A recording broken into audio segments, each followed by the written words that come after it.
Hello sa inyo mga kasari, magandang hapon and welcome back again to my YouTube channel. Magsasari-sari store update lang po tayo mga kasari kasi ano bang meron ngayon sa aking mga sardinas at talagang na-sold out ang ating sardinas. Wala din na-deliver nung nag-deliver ang Pure Gold. Wait lang guys.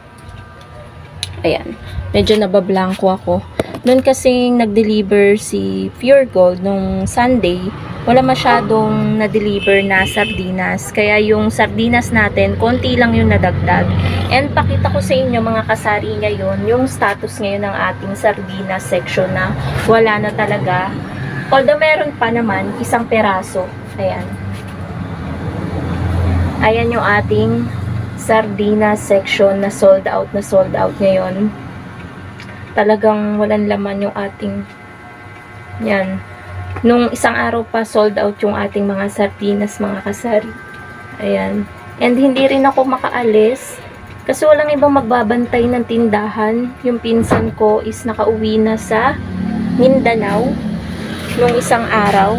Ayan. Bali dumating siya kahapon ng mga maggagabi na. Ayun. Kaya wala ako ngayon mapagbantay ng tindahan.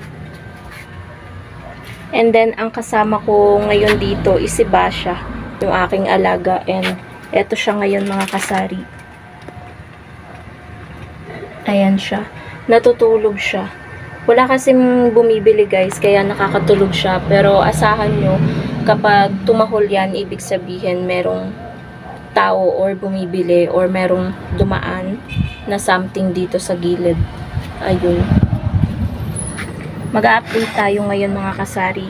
Kasi bukas, bala kong umalis guys. Pupunta ako ng Manggahan and magwi-withdraw na din tayo ng sahod natin kay Lolo Whitey. Yes po, may sahod po ulit tayo. Thank you so much po sa ating mga subscribers na hindi nag-i-skip ng ads. Thank you so much po. Malaking tulong po yung hindi nyo pag-skip sa ads kasi doon ay kumikita po tayo kahit papano, nakakapag-withdraw tayo, nakakapag-groceries tayo at nakakabili tayo ng mga gusto nating bilhin. So, ayan po, magwi-withdraw po tayo and then bukas diba dating ni Sir Marcel, ng taga Pure Gold, kukuha siya ng mga order. So, magsasalisi kami. Pero, i-chat ko na lang siya kasi friend ko naman siya sa FB. I-chat ko siya na pupunta na ako mismo sa Pure Gold at ako na yung magpipick ng mga o-orderin ko sa kanya dapat. And, meron din kasi ako guys na i-claim. Sayang kasi. Hindi ko alam. First time ko lang kasing mag-claim. Eto siya oh. Yung nakikita natin sa ilalim ng ating resibo kapag nagdi-deliver sa atin si Pure Gold, ayan. Yan, nakalagay dito, congratulations, you're entitled to get 20 worth of P-Wallet credits for free. Dalawa na siya, yung isa 20, yung isa 25. So, sabi ko, paano to makiklaim? Tinanong ko doon kay ate na nagdi-deliver dito nung groceries nga natin from Pure Gold. So, sabi niya, kailangan lang po daw nung ID doon sa Pure Gold app, yung ID doon. So, inayos ko yung aking Pure Gold app. Nag-install ulit ako. So, medyo nahirapan ako doon. Gumamit pa ako ng ibang number para mabuksan ko siya ulit at magamit. Kasi kailangan nga nung ID. Wait lang guys, meron na bibili. So, ayan mga ka-super. Hawak ko lang kasi yung aking cellphone. Merong bumili ng mismo. And then, nagtatanong siya kung meron daw akong pamalit sa 500. Sabi ko ay wala. As in, wala naman talaga guys. Kasi ang dami nang nagbayad ngayong araw ng mga buo. Kasi meron ngayong sabong. Kaya may mga nagka-cash out, cash in din. And nauubos talaga yung barya natin. Plus yung mga construction worker na mga buo din yung binabayad. Tapos si mother, nagpapapalit pa siya palagi. Nauubos din yung pamalit natin sa ating mga ano. Pero meron naman siyang binayad. Meron naman pala siyang 100 pesos.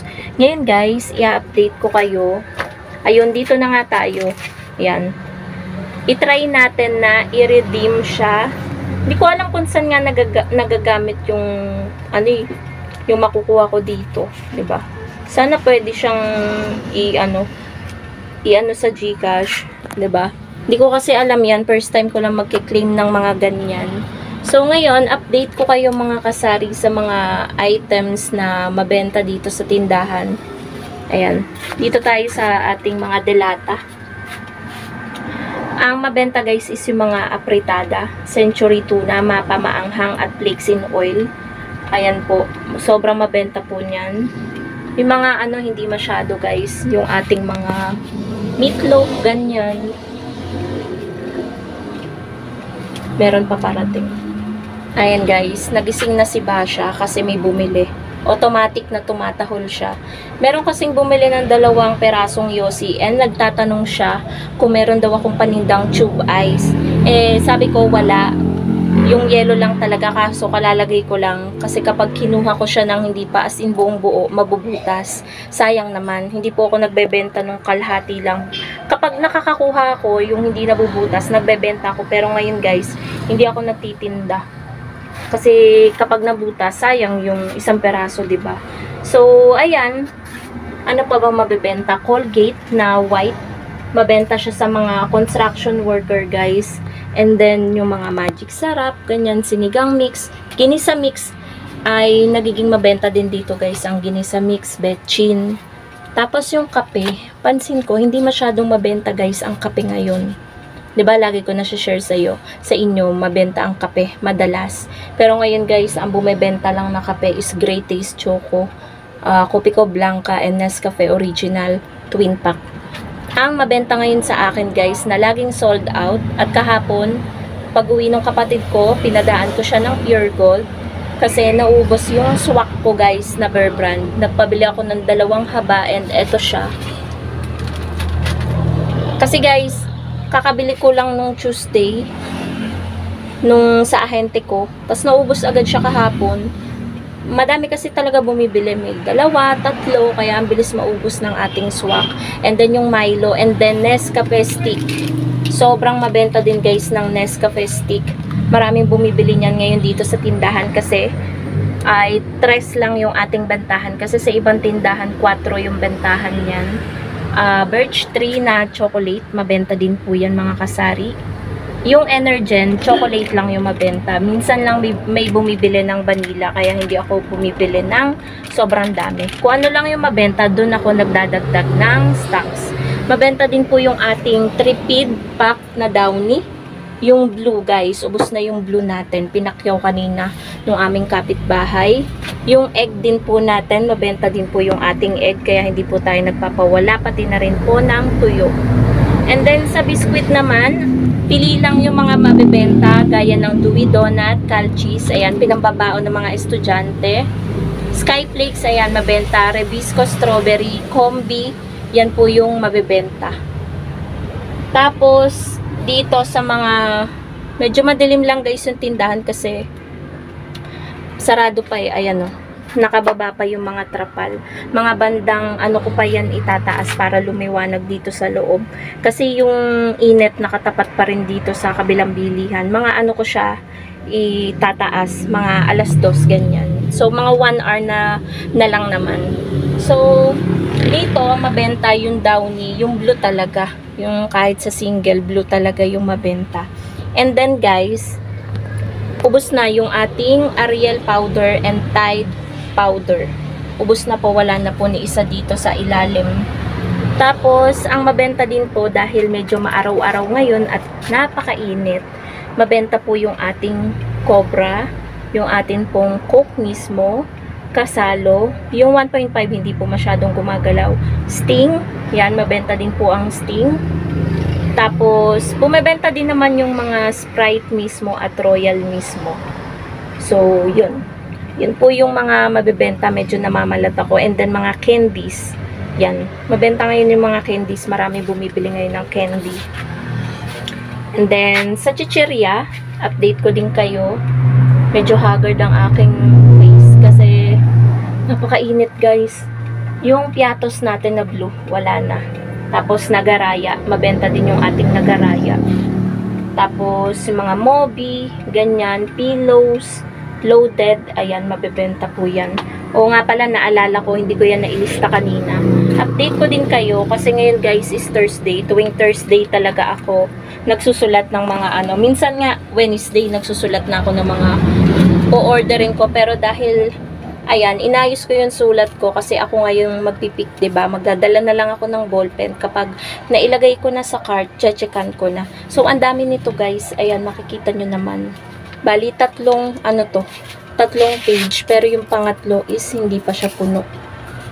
Hindi ko na siya guys yung binaliktad, mga kalahati yung laman ng pangatlo. And ayan siya. Dami nating ipipik.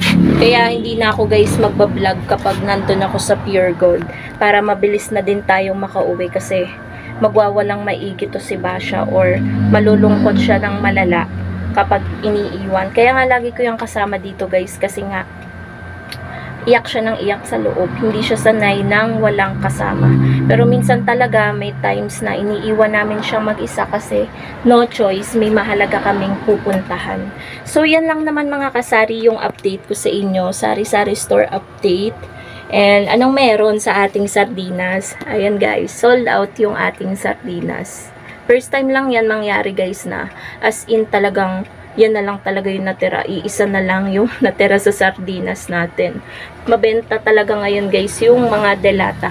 Kung kailan hindi maulan, tsaka naman syempre siguro tinatamad lumabas yung mga tao, tinatamad magluto kasi nga mainit. Pero kapag maulan, tsaka sila naglalabasan, nakikrave naman sila sa mga sinabawan, ganun. Kaya sila nagluluto. So iba din talaga ang trip ng mga customer natin tsaka ng ibang mga bumibili. So, yun lang naman mga kasari. Thank you so much for watching and happy selling po sa inyong lahat. God bless na din po. Bye guys!